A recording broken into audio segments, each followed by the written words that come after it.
சுதந்திர இந்தியாவில் பல சபாநாயகர்கள் தங்களது செயல்பாடுகள் காரணமாக பலரது கவனத்தை ஈர்த்துள்ளனர். அவர்கள் குறித்து நமது செய்தியாளர் ஹரிணி வழங்கிய தகவல்களை பார்க்கலாம். நாட்டின் முதல் சபாநாயகராக இருந்தவர் ஜி.வி. மால்வங்கர்.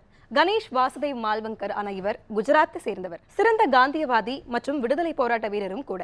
இவர் 1952ஆம் ஆண்டு முதல் 1956ஆம் ஆண்டு வரை மக்களவை சபாநாயகரா பதவி வகிச்சிருக்கார். அடுத்ததா நீலம் சஞ்சீவி ரெட்டி.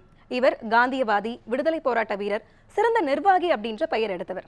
நீலம் சஞ்சீவி ரெட்டி ஆந்திர மாநிலத்தினுடைய முதலமைச்சரா ஆக இவருக்கு வாய்ப்பு கிடைச்ச போது கூட அந்த வாய்ப்பை விட்டு கொடுத்தவர்.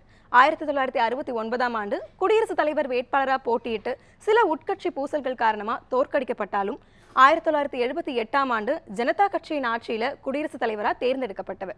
ஆளும் கட்சியாக இருந்தாலும் எதிர்கட்சியாக இருந்தாலும் எந்தவித பாரபட்சமும் இன்றி அவையை நடத்துவதிலும் ஜனநாயக மரபுகளை காப்பதிலும் எல்லா சபாநாயகர்களுக்கும் ஒரு சிறந்த முன்னோடியா திகழ்ந்தவர் நீலம் சஞ்சீவி ரெட்டி.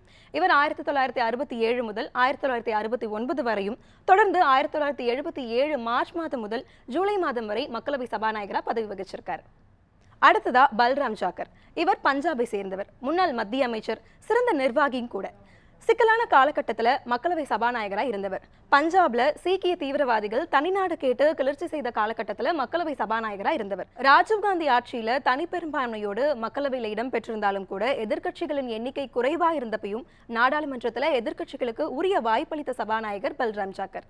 1980 முதல் 1984 வரையும் தொடர்ந்து 1985 முதல் 1989 வரையும் 2 முறை மக்களவை சபாநாயகரா பதவி வகிச்சவர். அடுத்ததா பி.ஏ. சங்மா. ஒரு காலத்துல வடகிழக்கு மாநிலங்கள காங்கிரஸ் கட்சியினுடைய முகமா பார்க்கப்பட்டவர் பி.ஏ. சங்மா.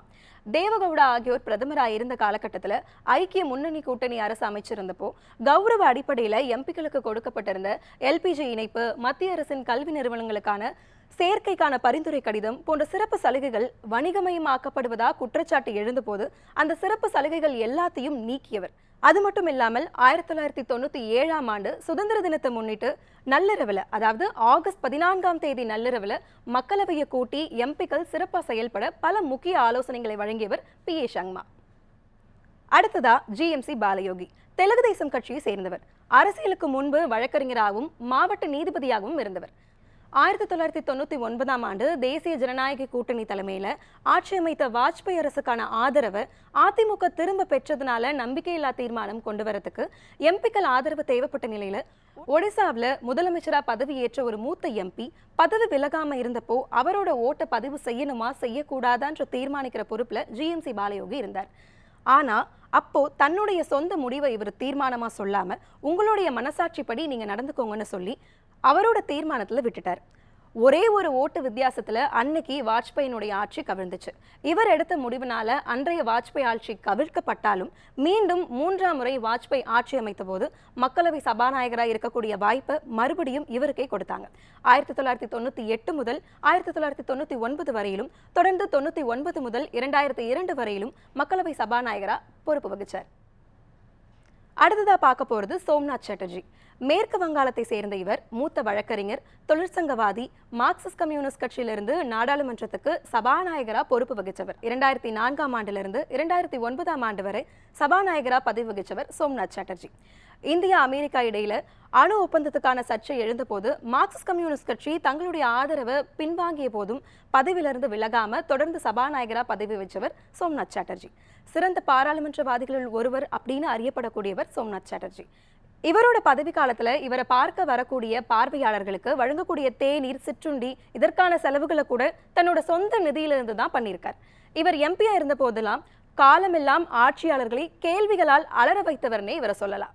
அடுத்ததா பார்க்க போறது மீரா குமார். பீகாரை சேர்ந்த இவங்க ஜெகஜீவன் ராமின் மகள், முன்னாள் ஐஎஃப்எஸ் அதிகாரியும் கூட, சிறந்த காந்தியவாதி, முன்னாள் துணை பிரதமரும் கூட, மத்திய அமைச்சராக இருந்தவர். குறிப்பாக முதல் பெண் சபாநாயகர் மீரா குமார். எதிர்க்கட்சி தலைவர்கள் எவ்வளவு ஆவேசமாக பேசினாலும் புன்முறுவலோடு அவையை நடத்தியவர் மீரா குமார். நாடாளுமன்றத்தில் எம்பிக்கள் தங்களுடைய கேள்விகளை பதிவு செய்யறதுக்கு தனியாரிடம் பணம் பெற்ற குற்றச்சாட்டு நிரூபிக்கப்பட்டப்போ எம்பிக்களை பதவி நீக்கம் செஞ்சவங்க மீரா குமார். இவங்க 2009 இருந்து 2014ஆம் ஆண்டு வரை மக்களவை சபாநாயகராக இருந்தவங்க. அடுத்ததா பார்க்க போறது ஓம் பிர்லா பத்தி. இவர் பாஜகவினுடைய மூத்த தலைவர்களுள் ஒருத்தர். ராஜஸ்தான் மாநிலத்திலிருந்து வந்தவர்.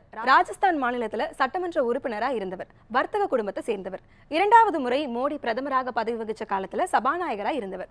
அவையை வழிநடத்தும் போது ஒட்டுமொத்த எதிர்க்கட்சிகளின் குரல் வலையையும் நெருக்குகிறார் அப்படின்னு எதிர்க்கட்சிகளால் விமர்சிக்கப்பட்டவர் ஓம் பிர்லா.